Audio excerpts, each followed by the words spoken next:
We are growing companies in Ireland who ultimately have to move forward to provide products into, for example, multinational companies, and they have to export if they are going to continue to grow.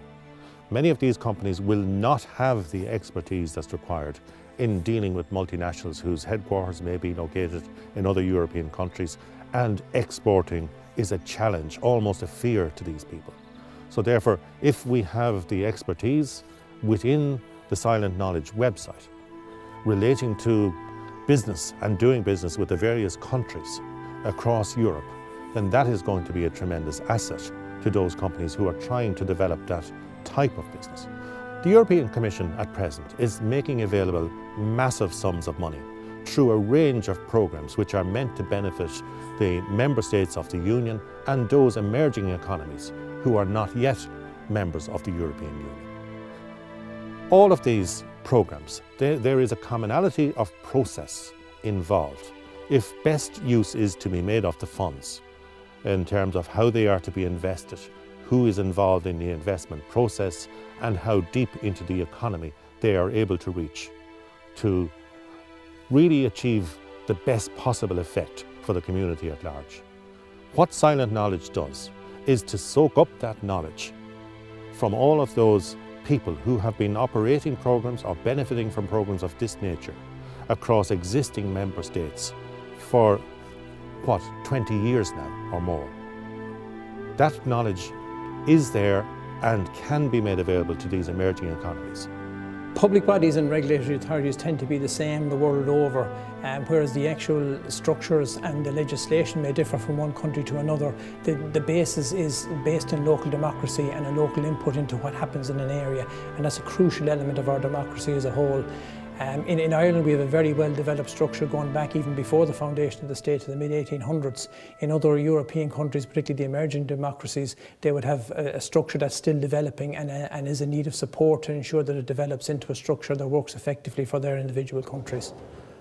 I have retired 6 months ago at the very young age of 53, I suppose, and in that time I have realised the number of people that have come to me and that have looked to talk to me in relation to how to understand local government systems and regulatory systems in our country in particular. And I suppose I have that tremendous depth and breadth of knowledge in relation to that. And what I suppose frustrated me a little bit is how you would share that knowledge with a large number of people and not just the individuals you would come across. So I would see the Silent K project as providing a great vehicle, number one, to tap into my knowledge and to my experience that I've gained over my time in local authorities, and then number two, to make that available to the widest possible range of people. For many individual Europeans, the term retirement equates to living in poverty, with the risk of poverty of persons over the age of 65 increased by 1/3 against national averages in most countries. The recent financial crisis, which saw the value of stocks and shares dramatically reduced, and the unprecedented low interest rates on deposits, has meant that even those who had provided well for their retirement are feeling the pinch financially as return on investments plummet.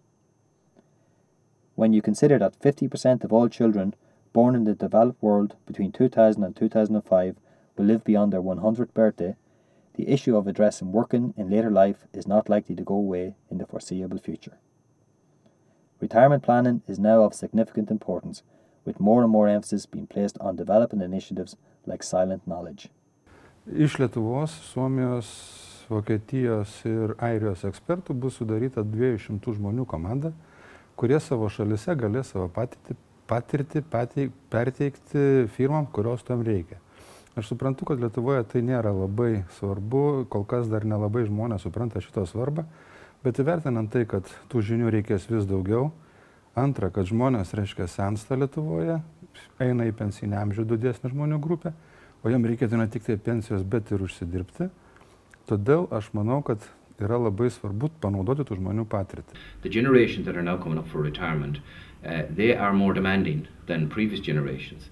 They are more flexible in mind, more flexible of attitude, but more demanding in what they require. And they realise that with life expectancy as it is, that they probably will live as long in retirement as they actually did in their working lives.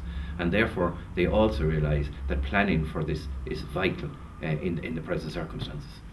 As well as retirement being about the options, the leisure options. People are also looking for a productive option.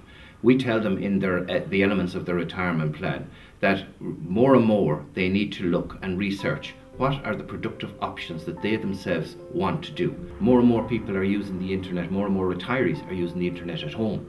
And having said that, more and more of them would like to be able to use the internet in a more polished fashion, so to speak, and being able to do that in such a way that they feel accomplished, and they feel that possibly they might be able to even use it as an element of part-time work, or being able to do something productive in relation to earning a little bit of extra income in their retirement. In the last 100 days alone, we would have sat in front of, our course leaders would have sat in front of anything up to 4,000 to 5,000 people. And what we find is that there's a little bit of anger in people because they're looking for a channel.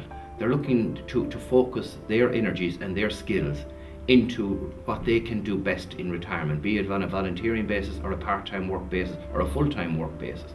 But those channels are not there. And we have been urging the government and the authorities to actually look at creating these channels. And it's the kind of channels that I see that Silent Knowledge is now coming along to try and achieve.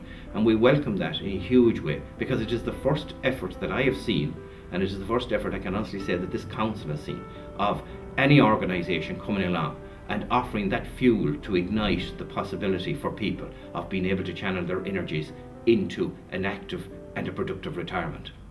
So there's huge opportunities out there with the skills that people have acquired and the tacit knowledge that people have acquired through their working lives, and the flexibility, as I said, and attitudes that they have in themselves down through their working lives as they adapted to the changes in the workplace.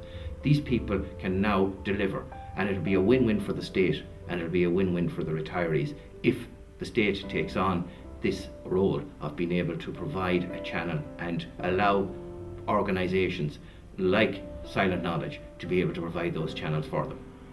I have had the pleasure of being involved in the development and the creation of Silent Knowledge as a programme, as a website. My greatest desire is to see this programme bringing an improved quality of life to the panel of mentors who are now such an important part of the project. It can bring economic benefit to those people, and equally it will bring economic benefit to those who decide to use the website, to use the resource, to make contact and use the skills and knowledge of the mentors who are available. It will instill confidence in those who have come through and are now still going through a tough time in the current economic circumstances. But they will be working with mentors who have seen this before and who have the capacity to see into the future past this current cycle, and who can prepare these people for what's to come. In the history of capitalism, every period of unprecedented recession has been followed by a period of unprecedented growth. This is simply the nature of the beast. Within the next 10 years, economies across Europe will be grappling with the issues of labour shortages and skill deficits. Policymakers and business leaders need to think long and hard about the role and function of older workers in the future economy. We should be careful to maximise the potential that this vast cohort of workers represent. It is a fact of life that experience is Europe's only growing natural resource.